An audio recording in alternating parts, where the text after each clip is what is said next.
முதியோர்களை பாதுகாப்பதற்காக அன்பு சோலை என்று 25 இடங்களில் முதியோர்களுக்காக 25 இடங்களில் பாதுகாப்பு மையங்கள் அமைக்க போகிறது இந்த அரசு. ஒண்ணு இதை வரவேற்கணும், இல்லைன்னா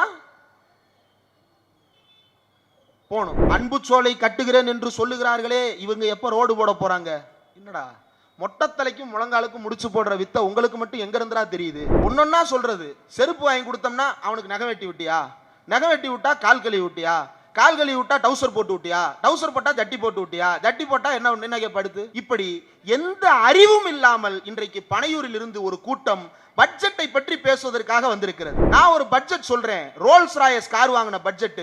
அந்த பட்ஜெட்டுக்கு கட்ட வேண்டிய வரியை கட்ட முடியாதுன்னு நீதிமன்றத்தில் போய் விலக்கு கேட்டியே, அப்ப எங்க போச்சு உன்னோட நேர்மை? கோழி அமுக்கிற மாதிரி காருக்குள்ள வச்சு அமுக்கி நெய்வேலியில இருந்து உன்னை தூக்கிட்டு வந்து ஹைட் ரைடு நடத்துனாங்களே, அவனை கண்டிச்சு ஒரு வார்த்தை பேசியிருப்பியா? பெரியார பத்தி சீமான் பேசினா 4 பேர் அப்படியே திரும்பி பாக்குறான். நிர்மலா சீதாராமன் பேசினா, நீ ஏமா பெரியார பத்தி எல்லாம் பேசுறதுக்கு வர்றேன், நோக்கே தெரியாதா? நீ வந்து இதை பத்தி பேசினா என்ன நடக்கும்னு நோக்கு புரியாதா அப்படின்னு திருப்பி கேட்டுறாங்க இல்லையா? அதே மாதிரியான நோக்கத்தில் தான் உங்களை ஏமாற்ற வேண்டும் என்றால் பெரியாரின் புகைப்படத்தை காட்ட வேண்டும், ஆனால் பெரியாரை பற்றி பேசவே கூடாது.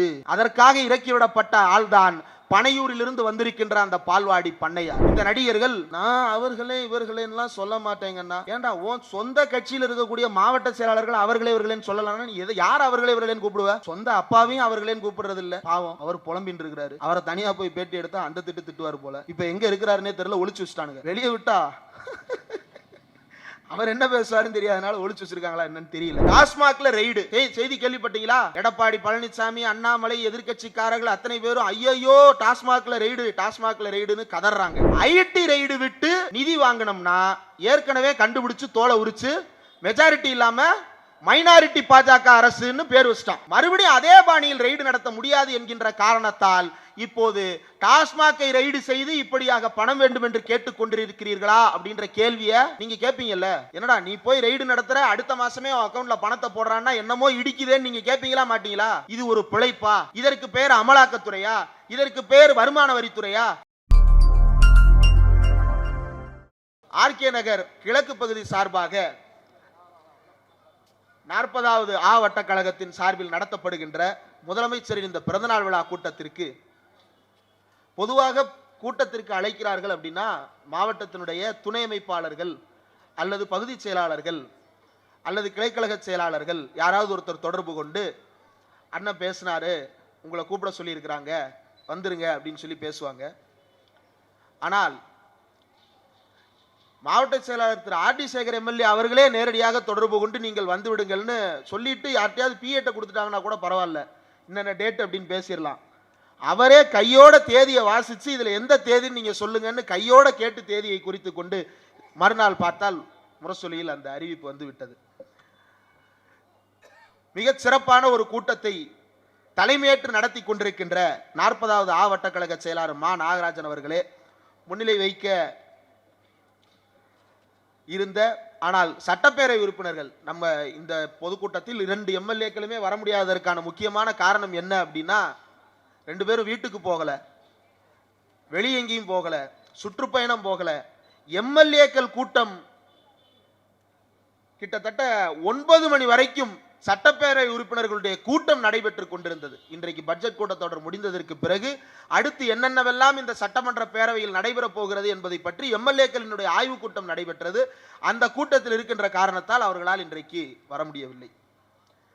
முன்னிலை வகித்து அதை தாண்டி வரவேற்புரை ஆற்றிய ஆர்கே நகர் கிழக்கு பகுதி செயலாளர் சிறந்த பேச்சாளர் திரு இரா லட்சுமணன் அவர்களே, மாவட்ட அவைத் தலைவர் வெற்றி வீரன் அவர்களே, 4வது மண்டல குழு தலைவர் நேதாஜி யு கணேசன் அவர்களே, 40வது வார்டு மாமன்ற உறுப்பினர் குமாரி நாகராஜன் அவர்களே, இன்னும் இந்த நிகழ்ச்சியில் எனக்கு முன்னால் பேசிய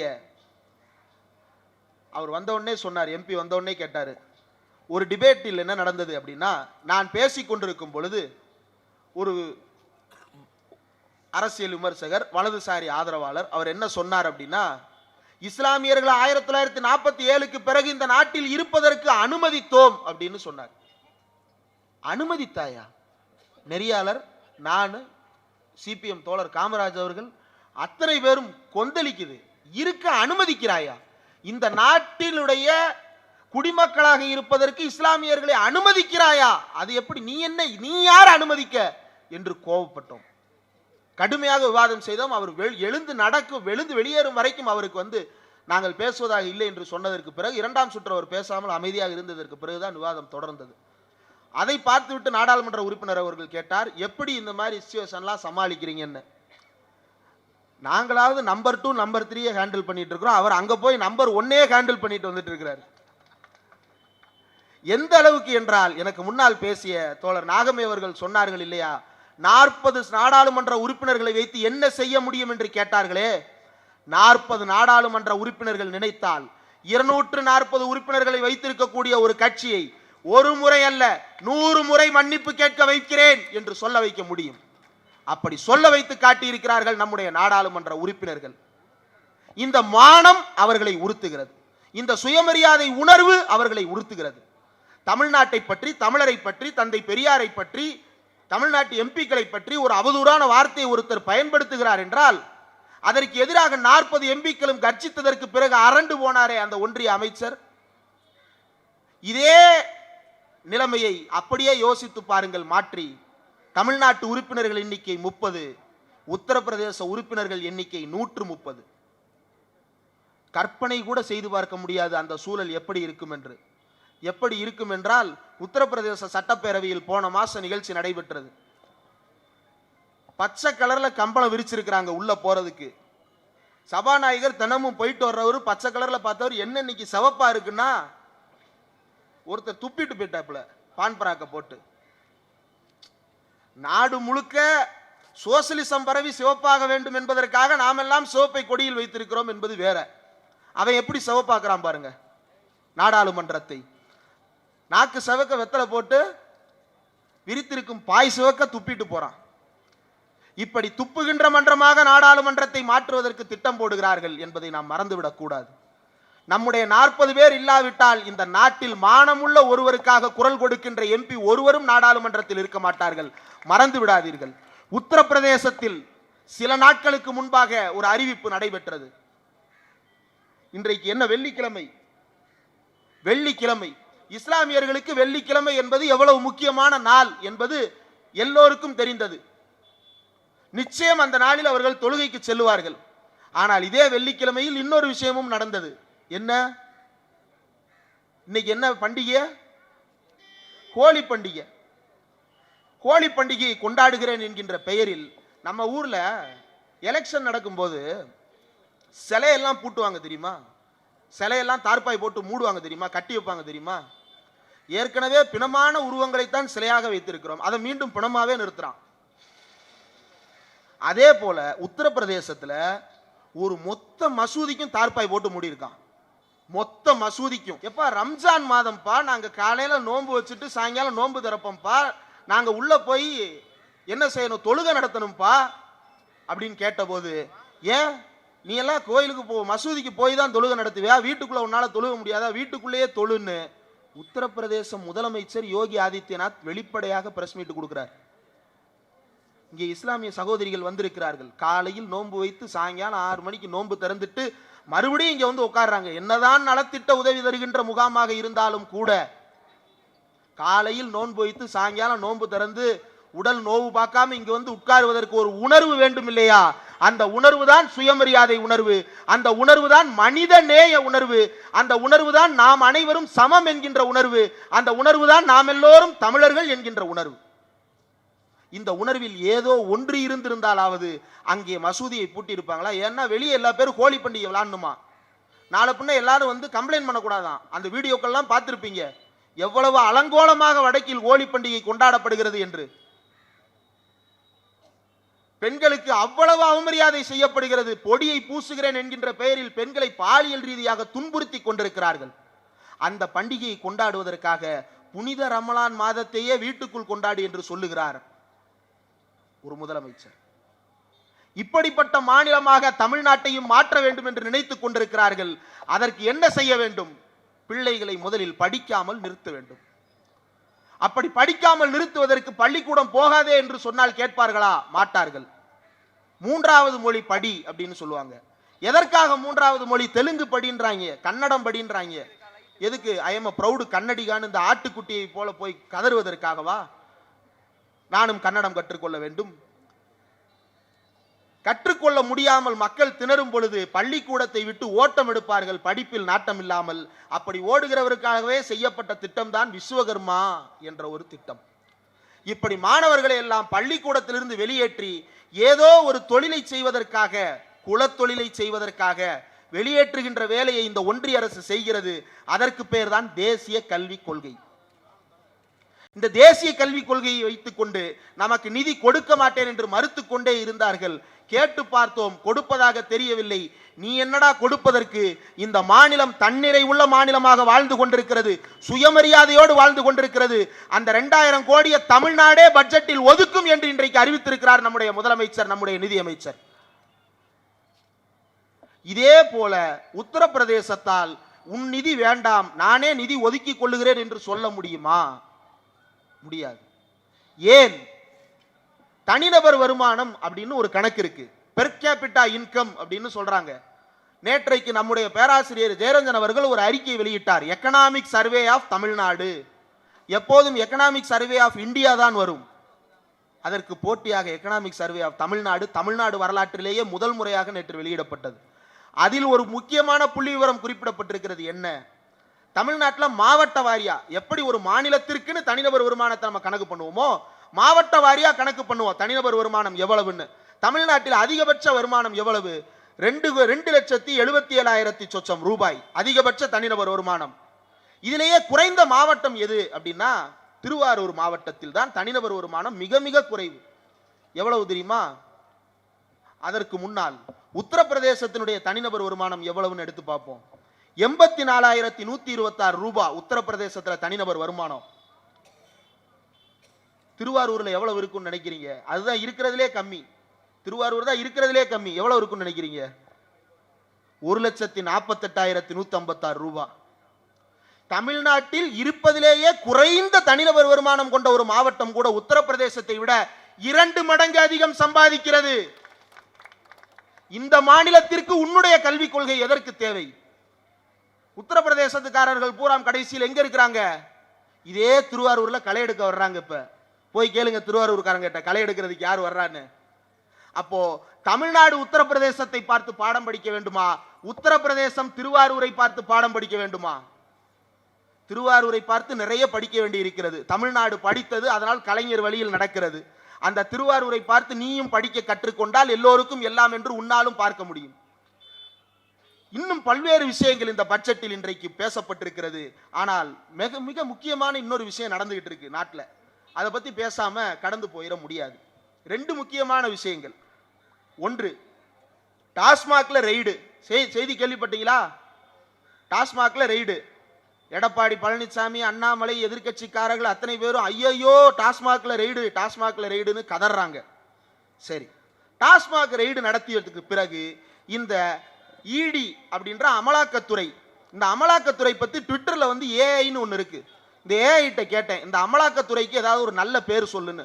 பாஜகவின் புல்டோசர் அப்படின்னு அது பேர் வச்சிருக்கு, ஆதாரங்களோட சொல்லுது. ஆமா, பாஜக காரங்களை தவிர எல்லாரையும் போய் அதை இடிச்சு மிதிச்சுக்கிட்டு இருக்கு, அதனால அதை பாஜகவின் புல்டோசர்னு சொல்றது சரின்னு. நீங்க என்ன கேட்டு பாருங்க, குரோக் ஏஐன்னு பேரு, உங்க பிள்ளைங்கள்ட்ட சொல்லி கேட்டு பார்க்க சொல்லுங்க.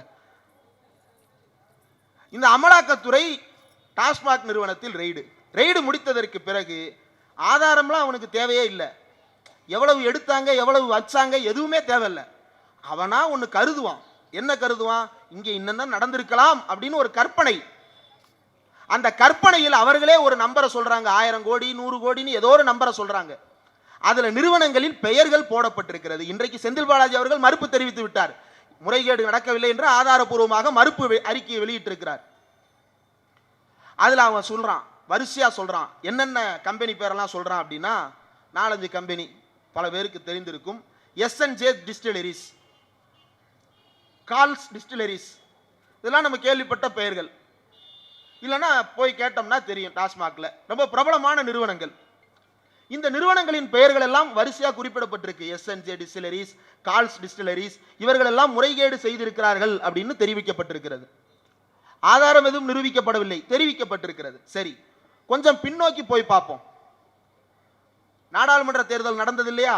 அந்த நாடாளுமன்ற தேர்தல் நடந்த போது எலக்டோரல் பாண்ட் அப்படின்னு ஒரு பெரிய ஊழலை கண்டுபிடித்தோம். அந்த எலக்டோரல் பாண்டோடு சேர்த்து இன்னொரு பஞ்சாயத்து நடந்தது. இது நம் மக்கள் பலருக்கும் தெரியாது. எலக்டோரல் ட்ரஸ்ட் அப்படின்னு அதுக்கு பேரு. இந்த எலக்டோரல் ட்ரஸ்டின் மூலமாக என்ன நடந்தது அப்படின்றத நான் சொல்றேன். இந்த எஸ்என்ஜே டிஸ்டிலரிஸ் இருக்கிறாங்க இல்லையா, அந்த கம்பெனி கடந்த 2019 ஆண்டு டிசம்பர் மாதத்தை ஒட்டி பாஜகவிற்கு 1 கோடி ரூபாய் நிதியுதவி அளித்திருக்கிறார்கள். அடுத்து மார்ச் 2021 6 கோடி ரூபாய் நிதியுதவி அளித்திருக்கிறார்கள். அடுத்து 2022-23 தமிழ்நாடு தேர்தலுக்கு முன்னதாக 5 கோடி ரூபாய் நிதியுதவி அளித்திருக்கிறார்கள். யாரு? அமலாக்கத்துறை குற்றம் சாட்டிய எஸ்என்ஜே டிஸ்டிலரி நிறுவனம் பிஜேபிக்கு கொடுத்த நிதி. என்னப்பா ஒரு நிறுவனம் ஒரு கட்சிக்கு நிதி கொடுக்கிறது தப்பான்னு நீங்க கேட்கலாம். சும்மா கொடுக்கல, என்ன நடந்ததுன்னு நியூஸ் மினிட் உள்ளிட்ட ஊடகங்கள் ஆய்வு செய்து அறிக்கை கொடுத்திருக்கிறார்கள். 2019 ஆகஸ்ட் மாசம் எஸ்என்ஜே நிறுவனத்தில் ஐடி ரெய்டு நடந்தது. அடுத்த 4 மாதங்களில் பாஜக கணக்கிற்கு 1 கோடி ரூபாய் நிதி அளிக்கப்பட்டது. அடுத்து ஏப்ரல் மாதம் ரெய்டு நடத்தப்பட்டது. அடுத்த சில மாதங்களில் சில ஆண்டுகளில் 5 கோடி ரூபாய் நிதி கொடுக்கப்பட்டது. இது எஸ்என்ஜே. அடுத்த நிறுவனத்தின் பேர் என்ன சொன்னேன்? கால்ஸ். இந்த கால்ஸ் நிறுவனத்திற்கும் என்ன அப்படின்னா 2020 இந்த கால்ஸ் நிறுவனம் பிஜேபிக்கு 5 கோடி ரூபாய் நிதியுதவி. 2021-22 இந்த கம்பெனி பிஜேபிக்கு 3 கோடி ரூபாய் நிதியுதவி. அந்த கம்பெனியினுடைய கிளை அமைப்பு ஒன்று பாண்டிச்சேரியில் இருக்கு, ரெங்கநாயகி ஏஜென்சின்னு. அவன் 2021-22 2 கோடி, 22-23 2 லட்சம் இப்படிலாம் நிதியுதவி. எதுக்கு பிறகு? 2019 ஆகஸ்ட் ஐடி ரெய்டுக்கு பிறகு. ஐடி ரெய்டு நடக்குது, இங்க பணம் போகுது. கருப்பு காய் போகுது, சிவப்பு காய் பின்னாலேயே போதே, சரியில்லையே. ஏன்? இதை நீதிமன்றம் கேட்கணும்ல. உங்களுக்கும் எனக்கும் தெரியாது ஐடி ரெய்டில் என்ன நடக்குதுன்னு, நம்ம யாருக்கும் தெரியாது. நீதிமன்றத்துக்கு தெரியுமேக்கா, அவங்க கேட்டிருக்கணுமே, கேட்கலையே. அப்போ ஐடி ரெய்டு விட்டு நிதி வாங்கணும்னா ஏற்கனவே கண்டுபிடிச்சு தோலை உரிச்சு மெஜாரிட்டி இல்லாம மைனாரிட்டி பாஜக அரசுன்னு பேர் வச்சிட்டான். மறுபடியும் அதே பாணியில் ரெய்டு நடத்த முடியாது என்கின்ற காரணத்தால் இப்போது டாஸ்மாகை ரெய்டு செய்து இப்படியாக பணம் வேண்டும் என்று கேட்டுக்கொண்டிருக்கிறீர்களா அப்படின்ற கேள்வியை நீங்க கேட்பீங்கல்ல.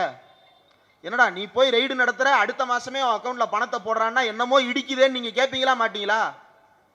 இது ஒரு பிழைப்பா? இதற்கு பேர் அமலாக்கத்துறையா? இதற்கு பேர் வருமான வரித்துறையா? எதற்காக இந்த துறைகள் இருக்கின்றன? அம்பானி, அதானி போன்றவர்கள், இதோ தண்ணி பாட்டில் கூட இப்ப அம்பானி விற்க ஆரம்பிச்சிட்டாரு.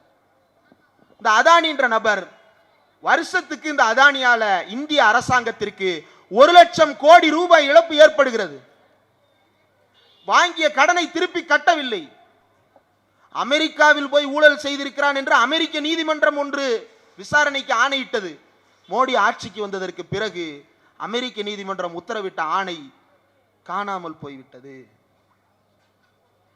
மோடி ஜெயிக்கிறாரு, ட்ரம்ப் ஜெயிக்கிறாரு, அதானி மேல போட்ட கேஸ் சுவாஹா. எப்படி? உனக்கு நிதி கொடுப்பவர்கள் எல்லாம் தப்பித்துக் கொள்ளுகிறார்களே, இதற்கு பின்னால் இருப்பது என்ன? இன்னொன்னு, எலக்டோரல் பாண்ட் உங்க எல்லாருக்கும் தெரியும். பல ஆயிரக்கணக்கான கோடிகள் வசூல் செய்தது பிஜேபி. என்னடா சம்பந்தம் இல்லாம பேசுறானேன்னு நினைக்காதீங்க, சம்பந்தம் இருக்கு. பல ஆயிரக்கணக்கான கோடி ரூபாய் வசூல் செய்தது எலக்டோரல் பாண்ட் என்ற பேர்ல. அது சட்டவிரோதம் அப்படின்னு நீதிமன்றம் தீர்ப்பு கொடுத்தது இல்லையா? சட்டவிரோதமாக நீங்க ஒரு பணம் சம்பாதிச்சீங்கன்னா நீதிமன்றம் உங்களை என்ன செய்யும்? நீதிமன்றம் உங்களை என்ன செய்யும்? கைது செய்யும், தண்டிக்கும் இல்லையா? சட்டவிரோதமாக பணத்தை வாங்கிய அந்த பாஜக காரர்கள் யாருக்கும் நீதிமன்றம் தண்டனையே சொல்லவில்லை. இன்றைக்கு நம்முடைய மனிதநேய மக்கள் கட்சி தலைவர் ஜவாஹிருல்லா அவர்களுக்கு மீது வழக்கு. என்ன வழக்கு? 1997 ஆண்டு நிவாரண நிதிக்காக வெளிநாட்டிலிருந்து சில உதவிகளை வாங்கிவிட்டாராம். எதற்காக? சொந்த செலவுக்கு அல்ல, நிவாரணங்களுக்காக வெளிநாட்டிலிருந்து நிதியை பயன்படுத்தி விட்டார் என்று அவருக்கு ஓராண்டு சிறை தண்டனை. நான் கேட்கிறேன், அதே நீதிமன்றங்களை பார்த்து கேட்கிறேன், பல ஆயிரக்கணக்கான கோடி ரூபாயை அரசியலமைப்பு சட்டத்துக்கு விரோதமாக வசூல் செய்தாரே நரேந்திர தாமோதர் தாஸ் மோடி, அந்த மோடிக்கு எத்தனை ஆண்டுகள் சிறை தண்டனை விதிக்கப் போகிறது இந்த நீதிமன்றங்கள்? எத்தனை ஆண்டுகள் கடுங்காவல் தண்டனை விதிக்கப் போகின்றன இந்த நீதிமன்றங்கள்? மறந்துவிடக் கூடாது. இந்த ஊழல்களை எல்லாம் நாம் மறந்து விடுவோம் என்பதற்காகத்தான் புதிய புதிய ஆட்டுக்குட்டிகளை அனுப்பி, சில ஆட்டுக்குட்டிகள் மேன்னு கத்தும், சில ஆட்டுக்குட்டிகள் கோமியங்குடின்னு கத்தும், இப்படியாக பல ஆட்டுக்குட்டிகள் உலாவிக் கொண்டிருக்கின்றன. இப்ப புதிய ஆடுகள் எல்லாம் இறங்கி இருக்கின்றன. பனையூர் பக்கத்தில் இருந்து பட்ஜெட் போடுறாங்க. என்ன சொல்லி இருக்கிறாங்க? நம்முடைய எனக்கு முன்னால் பேசிய ஜபதாஸ் பாண்டியன் அவர்கள் சொன்னார், முதியோர்களை பாதுகாப்பதற்காக அன்புச்சோலை என்று 25 இடங்களில் முதியோர்களுக்காக 25 இடங்களில் பாதுகாப்பு மையங்கள் அமைக்க போகிறது இந்த அரசு. ஒண்ணு இதை வரவேற்கணும், இல்லைன்னா போணும். அன்புச்சோலை கட்டுகிறேன் என்று சொல்லுகிறார்களே, இவங்க எப்ப ரோடு போட போறாங்க? என்னடா மொட்டத்தலைக்கும் முழங்காலுக்கும் முடிச்சு போடுற வித்த உங்களுக்கு மட்டும் எங்க இருந்தா தெரியுது? அன்பு சோலைன்னு முதியோர் பாதுகாப்பு இல்லம் அமைக்கிறேன்னு தமிழ்நாடு அரசு திட்டம் போட்டா நீ முதல்ல ரோடு போடு. சரி, ரோடு போட்டா என்ன சொல்லுவ? ஒன்னொன்னா சொல்றது. செருப்பு வாங்கி கொடுத்தோம்னா அவனுக்கு நகை வெட்டி விட்டியா, நகை வெட்டி விட்டா கால் கழுவி விட்டியா, கால் கழுவி விட்டா டவுசர் போட்டு விட்டியா, டவுசர் போட்டா ஜட்டி போட்டு விட்டியா, ஜட்டி போட்டா என்ன படுத்து. இப்படி எந்த அறிவும் இல்லாமல் இன்றைக்கு பனையூரில் இருந்து ஒரு கூட்டம் பட்ஜெட்டை பற்றி பேசுவதற்காக வந்திருக்கிறது.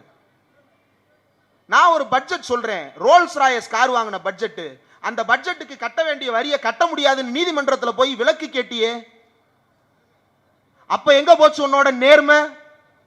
கோழி அமுக்கிற மாதிரி காருக்குள்ள வச்சு அமுக்கி நெய்வேலியில இருந்து உன்னை தூக்கிட்டு வந்து ஹைட் ரைடு நடத்தினாங்களே, அவனை கண்டிச்சு ஒரு வார்த்தை பேசியிருப்பியா? ஒரு வார்த்தை பேசலையே. ஏன் பேசல? முதலாளிகளுக்கு எதிராக எப்போதும் தொழிலாளிகள் பேச மாட்டார்கள். முதலாளிக்கு எதிராக தொழிலாளி ஒருபோதும் பேச மாட்டார்கள். இந்த சூழ்நிலையில் தான் தமிழ்நாடு இன்றைக்கு இருக்கிறது. தமிழ்நாடு இன்றைக்கு லட்சியவாதத்தை நோக்கி பேசிக் கொண்டிருக்கிறது. என்னென்ன பேசுது? இந்தி திணிப்புக்கு எதிராக பேசுகிறது. வரலாற்றில் நாம் பார்த்த காட்சிகள் எல்லாம் கண் முன்னால் நடக்கின்றன. நாடாளுமன்றத்தில் தர்மேந்திர பிரதான் பொய் சொன்னார்னு சொன்னோம் இல்லையா? என்ன சொல்றாரு? நம்ம ஒருத்தர் வர்றாரு, எப்பா சாயங்காலம் கடைக்கு போலாமான்னு கேட்கிறாரு. நம்ம என்ன சொல்லுவோம்? போலாம், ஆனா கொஞ்சம் வேலை இருக்குன்னு நினைக்கிறேன், பார்த்துட்டு சொல்றேன், அப்படிதானே சொல்லுவோம். வரண்டா, வர முடியாடா அப்படின்னு கத்துவோமா? என்னோட மனைவி வந்திருக்கிறாங்க, சாயங்காலம் கடை கூட்டு போப்பான்னு கேட்குறாங்க. போலாம்ப்பா, ஆனால் ஒரு கூட்டம் இருக்கு, முடிச்சதுக்கு பிறகு பார்ப்போம் அப்படின்னு நான் சொல்றேன். அப்ப என்ன அர்த்தம்? மனைவிகளுக்கு அது புரியும், இவன் வரமாட்டான். அப்ப எழுதுறவங்களுக்கும் வாசிக்கிறவங்களுக்கும் இடையில ஒரு புரிதல் இருக்குல்ல, அந்த புரிதல்ல உன் திட்டம்லாம் நல்லா இருக்கு, ஆனா நான் அதை ஆய்வு செய்யறேன், ஆய்வு செஞ்சுட்டு பிறகு கையெழுத்து போடுறேன்னு ஒரு லெட்டர் எழுதுனா, இதை எடுத்துட்டு வந்து தமிழ்நாடு முதலமைச்சர் ஒத்துக்கொண்டார், தமிழ்நாடு முதலமைச்சர் ஒத்துக்கொண்டார். இவ்வளவு நாள் உனக்கு தமிழ் தான் தெரியாதுன்னு நினைச்சோம், இங்கிலீஷும் தெரியாதா? நீ இங்கிலீஷே தெரியாம தான் என்னை வந்து ஹிந்தி படின்னு சொல்றியா? 3 மொழி கத்துக்கன்னு சொல்றியே, நீ முதல்ல உன்னோட 2வது மொழி இந்தியை ஒழுங்கா கத்துக்கிட்டியா? தாய்மொழியில் பேசுங்கள், தாய்மொழி பேசுங்கள்னு சொல்றாரு பிரதமர் மோடி. அவர் தாய்மொழி எது? குஜராத்தி. என்னைக்காவது குஜராத்தில பேசி கேட்டிருக்கீங்களா? சொந்த ஊர்லேயே இந்தியில தான் பேசுறாங்க. இதுதான் நாடகம். இந்த நாடகத்தை தான் நம்மளை நம்ப சொல்றாங்க, தாய்மொழியை பாதுகாப்போம் அப்படின்னு. பீகார், அவங்களுக்கு பெரும்பான்மையானவர்களுக்கு தாய்மொழி என்ன? போஜ்புரி, மைத்திலி, அவதி உள்ளிட்ட மொழிகள். போஜ்புரி என்னைக்காவது கேட்டிருக்கீங்களா? வீடியோ சாங் பார்க்கறதோட சரி. போஜ்புரி மொழியை எவன் கேட்டான்? அதை ஹிந்தியோட கிளை மொழின்னு சொல்றான் இன்னைக்கு. இப்படி மொழிகளை தின்று அழித்து கொண்டிருக்கிறது இந்தி. இந்த பொய் விஷயத்துக்கு வருவோம். இந்த பொய்கள் ஒன்றும் திராவிட முன்னேற்ற கழகத்திற்கு புதிது அல்ல, திராவிட முன்னேற்ற கழக முதலமைச்சர்களுக்கும் புதிது அல்ல. 1968 ஜனவரி மாதம் 23 அன்று மொழிக் கொள்கை மீதான விவாதம், தமிழ்நாடு இன்றைக்கு இருமொழி சட்டம் என்று வைத்திருக்கிறது இல்லையா, அந்த சட்டத்தை பற்றி விவாதம் நடக்கும் பொழுது பேரறிஞர் அண்ணா பேசுகிறார். அண்ணா பேசும் பொழுது அன்றைக்கு காங்கிரஸ்காரர்கள் திருமதி அனந்தநாயகி, திரு பூவராகன் 2 பேர் எந்திரிச்சு, அண்ணா மும்மொழி கொள்கையை ஒத்துக்கொண்டு கையெழுத்து போட்டார், எனக்கு தெரியும் அப்படின்னு 2 பேர் கத்தினான். அண்ணா மும்மொழி கொள்கையை ஒத்துக்கொண்டாரா? அண்ணாவே பதில் சொல்லுகிறார், நான் மும்மொழி கொள்கையை ஒப்புக்கொள்ளாதது மட்டுமல்ல, அதற்கு எதிரான கண்டன தீர்மானமும் கொடுத்திருக்கிறேன், பொய் சொல்லாதீர்கள் என்று சட்டப்பேரவையிலே அவர்களை கண்டித்து உட்கார வைத்தார், ஆதாரப்பூர்வமாக நிரூபித்தார். இன்றைக்கு அதே குற்றச்சாட்டை முதல்வர் ஸ்டாலின் மீது சூட்டுகிறார்கள் என்றால் என்ன அர்த்தம்? அண்ணா வழியில் அயராது உழைப்போம் என்கின்ற தத்துவத்திற்கு முத்துவேல் கருணாநிதி ஸ்டாலின் பொருள் சேர்த்திருக்கிறார் என்று அர்த்தம். இந்த பொய்களை எல்லாம் சேர்த்து பாருங்கள், அவர்களுடைய சதிகள் நமக்கு புரியும். இந்த பொய்க்காரர்களுக்கு எதிராக பேரறிஞர் அண்ணா 1950 இதே ராபின்சன் பூங்காவில் தான் கட்சி தொடங்கப்பட்டது. ஒரு ஆண்டுக்கு பிறகு 1950 அவர் பேசுகிறார். சட்டியிலே இருக்கும் மாவிலே பாதியை அவன் திருடிவிட்டு போகிறான், மீதியை புளிக்க வைத்து விடுகிறான். இதில் தோசை எங்கிருந்து ஊத்துவது? பாதி மாவில் எப்படி எல்லோருக்கும் தோசை ஊற்றுவது? அப்படின்ற உதாரணத்தை சொல்லி மக்களுக்கு புரியும்படி சொல்லிவிட்டு, இன்றைக்கு சட்டமன்றம் இருக்கிறது, நாடாளுமன்றம் இருக்கிறது. இந்த நாடாளுமன்றத்தில் ஒரு சட்டத்தை நிறைவேற்ற வேண்டும் என்றால் 3/2 பெரும்பான்மை வேண்டும். அந்த 3/2 பெரும்பான்மை இன்றைக்கு தமிழ்நாட்டுக்கோ அல்லது மற்ற மாநிலங்களுக்கோ இல்லாமல் இருக்கலாம். ஆனால் இந்த பெரும்பான்மை என்றைக்குமே இல்லாமல் இருக்கும் என்று உங்களால் சொல்ல முடியாது. அந்த பெரும்பான்மை எங்களுக்கு கிடைக்காமலா போய்விடும். அது மட்டுமல்ல, ஆந்திரா, கேரளா, கர்நாடகா, ஒடிசா, மகாராஷ்டிரா உள்ளிட்ட மாநிலங்கள் எல்லாம் எங்களுக்கு ஆதரவு கொடுக்காமலா போய்விடும் என்று அண்ணா கேட்டார். யுனைடெட் நேஷன்ஸ் ஆர்கனைசேஷன் என்பதை போல இந்தியன் நேஷன்ஸ் ஆர்கனைசேஷன் என்பதை தொடங்க வைத்து விடாதீர்கள் என்று எச்சரித்தார். அண்ணா அன்றைக்கு யோசித்தார், கர்நாடகா வருமா, ஆந்திரா வருமா, கேரளா வருமா என்று. இன்றைக்கு தமிழ்நாடு முதலமைச்சர் குழுக்களை அமைத்து மாநில வாரியாக முதலமைச்சர்களை சந்திப்பதற்கு ஆட்களை அனுப்பி இருக்கிறார். தெலுங்கானா இப்போதான் வரும் பக்கத்தில் இருக்கும்போது சொன்னார் நம்முடைய நாடாளுமன்ற உறுப்பினர் கலாநிதி வீராசாமி அவர்கள், டெல்லியிலே தெலுங்கானா முதலமைச்சர் ரேவந்த் ரெட்டியை சந்தித்து அழைப்புதல் கொடுக்கப்பட்ட உடனேயே நான் கலந்து கொள்வது உறுதி என்று உறுதி கொடுத்து விட்டு அனுப்பி இருக்கிறார். கர்நாடகாவிலிருந்து கர்நாடக துணை முதலமைச்சர் DK சிவகுமார் தமிழ்நாடு நடத்துகின்ற மார்ச் 22ஆம் தேதி கூட்டத்திற்கு நான் வருகிறேன் என்று சொல்லிவிட்டார். பினராயி விஜயன் வருவதாக உறுதி கொடுத்து விட்டார். இப்படி அண்ணா அன்றைக்கு கேட்டார், எங்களுடைய உணர்வுள்ள சுயமரியாதை உள்ள மாநிலங்கள் எல்லாம் ஒன்று கூடாமலா போய்விடுவார்கள் என்று கேட்டார். இன்றைக்கு ஒன்று கூட்டி காட்டி இருக்கிறார் நம்முடைய முதலமைச்சர் முத்துவேல் கருணாநிதி ஸ்டாலின். இந்த நாட்டிலே நரிக்கு ஒரு புதர் இருக்கிறது, நரிக்கு ஒரு புதர் இருக்கிறது, புலிக்கு ஒரு குகை இருக்கிறது, சிங்கத்திற்கு ஒரு பாறை இருக்கிறது. தமிழனுக்கு என்று ஒரு காரையை கட்டிக் கொள்வதற்கு இந்த காட்டுக்குள்ளே இடமில்லாமல் போய்விடுமா, அல்லது இந்த காட்டை செம்மைப்படுத்தாமல் தமிழன் தான் ஓய்ந்து விடுவானா என்பதை நாம் திரும்ப திரும்ப யோசித்து பார்க்க வேண்டிய காலத்தில் நாம் வாழ்ந்து கொண்டிருக்கிறோம். ஏன் தமிழ்நாட்டிற்கு வர வேண்டிய நிதி இந்த பகுதி ஒவ்வொரு முறையும் மழை வெள்ளத்தின் பொழுது நாம் பாதிக்கப்படுகிறோம். உங்களுக்கு நல்லா தெரியும், வீட்டுக்குள்ள தண்ணி வந்துருச்சுன்னா வீட்டில் இருக்கிற பொருள்லாம் என்ன ஆயிரும்? டேமேஜ் ஆயிரும். திருப்பி என்ன செய்யணும்? புது பொருள் வாங்கி வைக்கணும் இல்லையா? அதே போலத்தான் தெருவில் இருக்கக்கூடிய ரோட்டில் இருந்து பாதாள சாக்கடை வரை அனைத்தும் மழை வெள்ளத்தில் அடித்து செல்லப்பட்டு விட்டால் மறுபடியும் என்ன செய்யணும்? புதுசா போட வேண்டிய தேவை இருக்கு. அதற்கு நிதி கொடுங்கள் என்று 37,000 கோடி நாம் கேட்டால் அவன் எவ்வளவு கொடுக்குறான் தெரியுமா? 114 கோடி. அதுவும் கேஸ் போட்டதற்கு பிறகு 114 கோடி ஒதுக்கீடு செய்யப்படுகிறது. இந்த நிலையைத்தான் தமிழ்நாடு எதிர்பார்த்து காத்திருக்கிறதா? தமிழர்களுக்காகவே வாழுகிறேன், தமிழர்களுக்காகவே யோசிக்கிறேன் என்று டி நகரில் வந்து பித்தலாட்டம் போட்டுவிட்டு சென்றார் கடந்த நாடாளுமன்ற தேர்தலின் போது. யாரு? நரேந்திர தாமோதரதாஸ் மோடி. என்ன நடக்கிறது? தமிழ்நாட்டுக்கு தேவையான நிதியை கொடுப்பதற்கு உங்களால் முடியவில்லையே. அந்த நிதியை எப்போது கொடுப்பீர்கள் என்பதும் உங்களுக்கு தெரியவில்லையே. இவர்களுடைய நோக்கம் என்ன தெரியுமா? ஒன்றே ஒன்றுதான். எப்போதெல்லாம் தமிழ்நாடு சுயமரியாதையை சிந்திக்கிறதோ அப்போதெல்லாம் தமிழர்களை கொளுத்துவதுதான் இவர்களுடைய வேலை. இந்திரா காந்தி ஆட்சியின் போது டெல்லியில நிர்வாண சாமியார்கள் போராட்டம். எதை கேட்டு போராட்டம் தெரியுமா? பசுவதை தடை சட்டம் கேட்டு போராட்டம். அப்போது காமராஜர் இங்கு இருக்கிறார். காமராஜர் டெல்லிக்கு போகிறார். அப்ப அகில இந்திய காங்கிரசினுடைய தலைவராக அவர் இருக்கிறார். காமராஜருடைய வீட்டை தேடி கொண்டு போனார்கள். யாரு? அந்த போராட்டத்தை நடத்திய நிர்வாண சாமியார்களை இயக்கிய RSS சங் பரிவார் கும்பல். நேராக போனார்கள், ஒரு வீட்டுக்குள் நுழைந்து விட்டார்கள். அந்த வீட்டுக்குள் தமிழ் வாடை அடிக்கிறது என்று வீட்டுக்குள் நுழைந்து விட்டார்கள். எப்பா இது வேற ஒருத்தர் வீடா, காமராஜ் வீடு எதிர்த்திருக்கு அப்படின்னு சொல்லிட்டு காமராஜர் வீட்டை தேடி போய் RSS குண்டர்கள் தீ வைத்து கொளுத்தினார்கள். ஏன் தெரியுமா? காமராஜர் பசுவதை தடை சட்டத்தை நான் அங்கீகரிக்க மாட்டேன் என்று சொன்னார்.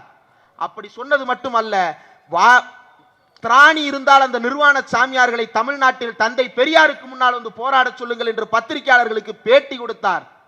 அவருடைய வீடு தீக்கிரையாக்கப்பட்டது. இன்றைக்கும் தமிழ்நாடு அதே மதவாத சக்திகளுக்கு அடிபணிய மறுக்கிறது. இஸ்லாமியர்களை ஒடுக்கு என்று சிஏஏ என்ஆர்சியை கொண்டு வந்தால் இங்கே இஸ்லாமியர்களை தவிர அத்தனை பேரும் களத்திற்கு வந்து போராடுகிறார்கள். யாருக்கு சிஏஏ என்ஆர்சி வேண்டும்? எடுத்து ஓடு உன்னுடைய சட்டத்தை என்று இதே தண்டையார்பேட்டையிலிருந்து வண்ணாரப்பேட்டை வரைக்கும் தெருவில் உட்கார்ந்து தொழுகை நடத்தி இந்துக்கள் கொடுத்த சாப்பாட்டை சாப்பிட்டுக் கொண்டு தெருவிலேயே கிடந்தார்களே. அந்த ஒற்றுமை உணர்வை சிதைக்க பார்க்கிறார்கள். அந்த ஒற்றுமை உணர்வை சிதைக்க பார்க்கிறார்கள். அப்படி சிதைக்க பார்க்கும் பொழுது நேரடியா காய் வெட்டி கட்டிட்டு சங்கியா வந்தான்னா, உதாரணம் சொல்றேனே, பெரியாரை பத்தி சீமான் பேசுனா 4 பேர் அப்படியே திரும்பி பார்க்கறான். நிர்மலா சீதாராமன் பேசுனா, ஏம்மா நீ ஏம்மா பெரியாரை பத்திலாம் பேசுறதுக்கு வர்றேன், நோக்கே தெரியாதா, நீ வந்து இதை பத்தி பேசினாய்னா என்ன நடக்கும்னு நோக்கு புரியாதா அப்படின்னு திருப்பி கேட்டுறாங்க இல்லையா? அதே மாதிரியான நோக்கத்தில் தான் உங்களை ஏமாற்ற வேண்டும் என்றால் பெரியாரின் புகைப்படத்தை காட்ட வேண்டும். ஆனால் பெரியாரை பற்றி பேசவே கூடாது. அதற்காக இறக்கிவிடப்பட்ட ஆள்தான் பனையூரிலிருந்து வந்திருக்கின்ற அந்த பால்வாடி பண்ணையார். இன்றைக்கு அந்த பால்வாடி பண்ணையார் தமிழ்நாட்டு பட்ஜெட்டை பார்த்து பேசுகிறார். என்ன பேசுகிறார்? அதை செய்தீர்களே இதை செய்தீர்களா, இதை செய்தீர்களே அதை செய்தீர்களா. மாவட்ட செயலாளர் போஸ்டிங் போடுறதுக்கு ஆள் கிடைக்காம இப்ப இந்த கூட்டத்துக்கு யார் தலைமை ஏற்றிருக்கிறா? திரு மா நாகராஜன் இல்லையா? முதல்ல யார் வந்து அவரை தலைமை ஏற்க அழைத்தது? திரு பிரேம்குமார் வந்தாரு. வந்து என்ன சொன்னாரு? தலைமை ஏற்க திரு மா நாகராஜன் 40 வட்டக்கழக செயலாளர் அவர்களை அழைக்கிறேன்னு சொன்னாரா? அடுத்து ஒருத்தர் வந்தார், என்ன சொன்னாரு? முன்மொழிகிறேன்னு சொன்னாரா? ஏன் இதை சொல்றாங்க? ஏன் இதை சொல்றாங்க? இன்னைக்கு நாகராஜனோ பிரேம்குமாரோ லட்சுமணனோ யாராக, இந்திரகுமார் தேரடியோ யாராக இருந்தாலும் இந்த மேடையில் ஏறலாம், சமமாக அமரலாம், அனைவரிடமும் உரையாடலாம், எல்லா வாய்ப்புகளும் இருக்கிறது. 1940களில் 1930களில் அந்த சூழ்நிலை கிடையாது. ஊருக்குள் ஒடுக்கப்பட்ட சமூகங்கள், ஒடுக்கப்பட்ட சமூகம்னா இன்னைக்கு இருக்கிற பிசி எம்பிசி எல்லாம் என்னமோ ஆண்ட பரம்பரைன்னு பேசிக்கிறாங்க. ஊருக்குள்ளே விடாம ஒதுக்கி வச்சிருந்தான். பள்ளிக்கடத்து பக்கம் வந்தா கையை ஒடிச்சு விடுவேன்னு சொல்லிட்டு குற்ற பரம்பரையாக்கி வச்சிருந்தான். அந்த சமூகங்கள் இன்றைக்கு இந்த தமிழ்நாடு முழுக்க பெரிய வணிக சமூகமாக அழைக்கப்படுகின்ற ஒரு சமூகம் கூட ஊருக்குள் நுழைந்தால பார்த்தாலே தீட்டுன்னு வச்சிருந்தான். அப்படிப்பட்ட சமூகங்கள் எல்லாம் இருந்த பொழுது அந்த ஊரில் இருப்பவர்களுக்கு சுயமரியாதை உணர்வோடு கூட்டம் நடத்த வேண்டும் என்று தோன்றுகிறது. கடிதம் அனுப்புவார்கள். யாருக்கு? அண்ணாவுக்கு, பெரியாருக்கு, கலைஞருக்கு கடிதம் அனுப்புவார்கள். அந்த கடிதத்தை பார்த்து விட்டு அவர்கள் வருவார்கள். வருபவர்கள் நேரா வீட்டுக்கு போயிட மாட்டாங்க, கூட்டம் நடக்கிற இடத்துக்கு போவாங்க. போயிட்டு என்ன செய்வாங்கன்னா, யாருப்பா லெட்டர் போட்டதுன்னு அங்கதான் தெரியும். அந்த லெட்டரை பார்த்து வாங்க அப்படின்னு சொல்லிட்டு அதை பார்த்துட்டு கூப்பிடுவாரு. யாரு? அண்ணா கூப்பிடுவாரு. 40 வட்டக்கழக பொறுப்பாக இருக்கக்கூடிய திரு மா நாகராஜன் அவர்களை தலைமை ஏற்குமாறு அழைக்கிறேன். ஏன்னா அப்படி ஒருத்தர் வந்து அறிமுகம் பண்ணி மேடையில வந்து ஆளுமையா நின்று அறிமுகப்படுத்தலன்னா மேடையில ஏறின உடனே செருப்பையும் கல்லையும் வீச தொடங்கி விடுவார்கள். இதே சென்னையில ஸ்பர்டங் ரோடுன்னு ஒன்று இருக்கு இல்லையா, நுங்கம்பாக்கத்துல. அந்த ஸ்பர்டங் ரோட்டில் என்ன நடந்தது தெரியுமா? ஒரு மிகப்பெரிய கூட்டம் ஒன்று நடந்தது 1917. TM நாயர்னு ஒருத்தர், எல்லாம் வரலாற்று புகைப்படங்கள்ல பார்த்திருப்பீங்க, இல்லைன்னா பிள்ளைங்களுடைய திராவிட பாட புத்தகங்கள் எடுத்து பாருங்க, இருக்கும். ஆதி திராவிடர்கள் ஒரு கூட்டம் நடத்த வேண்டும் என்று விரும்பினார்கள். அந்த கூட்டத்தை நடத்த விட முடியாது என்று சாதி இந்துக்கள், சாதி இந்துக்கள்னா இப்ப இருக்கிற சாதி இந்து இல்லைங்க, ஒரே சாதி, யாரு? அவாதான் விடமாட்டேன்றா. அதோட சேர்ந்து சில ஓபிசிக்களும் கூட, சில முன்னேறிய வகுப்பினரும் கூட விட முடியாதுன்றாங்க. TM நாயர் கையில் தடியோடும் இடுப்பில் துப்பாக்கியோடும் நடு மேடையில் உட்கார்ந்து நடத்துடா கூட்டத்தை நடத்த வச்சாரு. அதனுடைய தொடர்ச்சி அடையாளப்படுத்துவது யார? உங்க ஊர்ல உங்களுக்கான தலைவர்களை அடையாளப்படுத்துவதற்காகத்தான் தலைமை ஏற்பதற்கு இவரை அழைக்கிறேன் அப்படின்னு ஒருத்தர் சொல்லுவாரு. அடுத்து இன்னொரு பெரிய மனுஷர் வருவாரு.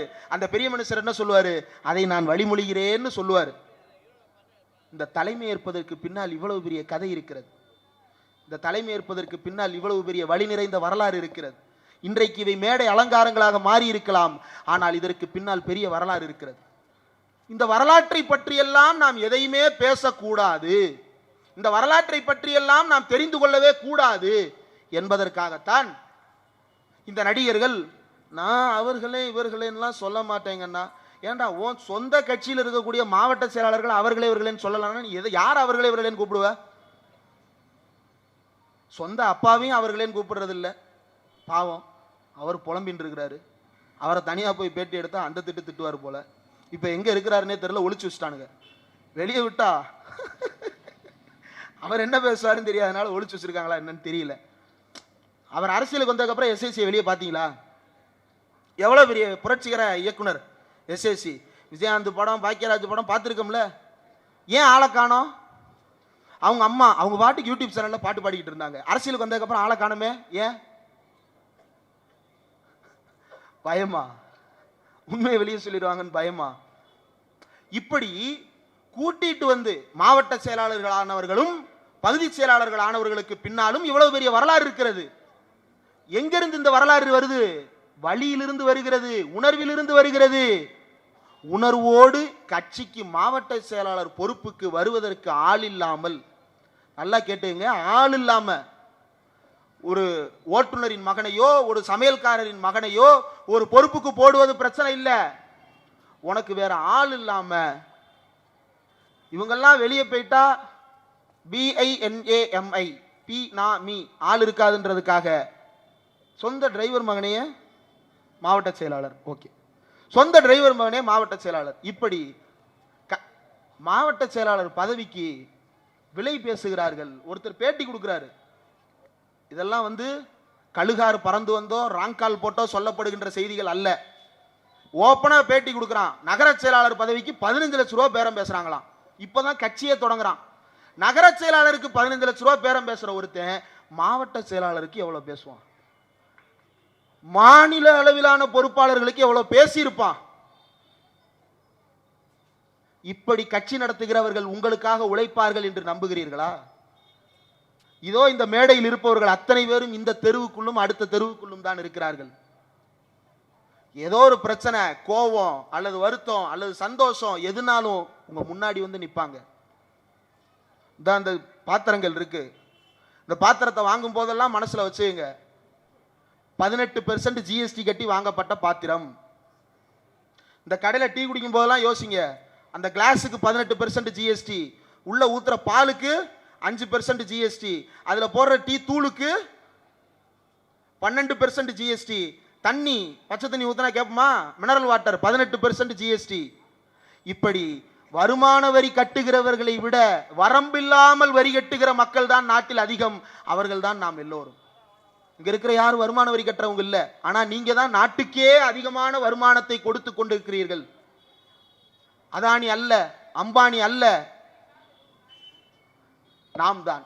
இப்படி நம்மிடமிருந்து சுரண்டப்படுகின்ற வரியை நமக்கு கொடுக்க மாட்டேன் என்று சொல்வதற்காக இந்த மோடி அரசு ஆட்சி நடத்தி கொண்டிருக்கிறது. அதை கேள்வி கேட்க கூடாது என்பதற்காக தமிழ்நாட்டு எம்பிக்களின் எண்ணிக்கையை குறைப்பதற்கு திட்டம் போட்டுக் கொண்டிருக்கிறது. அப்படி வர்ற 30 பேரும் கேள்வி கேட்டுட்டா என்ன பண்றது? அப்ப அவனை படிக்க விடாம பண்ணுன்றதுக்காக தேசிய கல்விக் கொள்கையை நுழைப்பது, இந்தியை திணிப்பது என்று நம்ம இந்தி வாளாக்களாக மாற்றக்கூடிய வேலை நடந்து கொண்டிருக்கிறது. இதற்கு நாம் அடிபணிந்து விடக் கூடாது. இதே வட சென்னை மாநகரில் இருந்துதான் திமுக புறப்பட்டது. அதே வட சென்னை மாநகரில் தான் இன்றைக்கு பட்ஜெட்டுக்கு பிறகான முதல் பிறந்தநாள் கூட்டமும் நடந்து கொண்டிருக்கிறது. இந்த பெருமையான நிகழ்வில் நாம் அனைவரும் ஒரே ஒரு உணர்வை மட்டும் விட்டுவிடக் கூடாது. நாம் எல்லோரும் யார்? நாம் எல்லோரும் யார்? நாம் எல்லோரும் யார்? நாம் எல்லோரும் யார்? எல்லோரும் சொல்லும் வரை சொல்லுங்கள். நாம் எல்லோரும் யார்? என்ன தமிழர்கள்? சுயமரியாதை உள்ள தமிழர்கள். நாம் எல்லோரும் யார்? சுயமரியாதை உள்ள தமிழர்கள். இந்த சுயமரியாதை இருக்கின்ற வரையில் தமிழ்நாடு போராடும், தமிழ்நாடு போராடும், தமிழ்நாடு போராடும். நன்றி.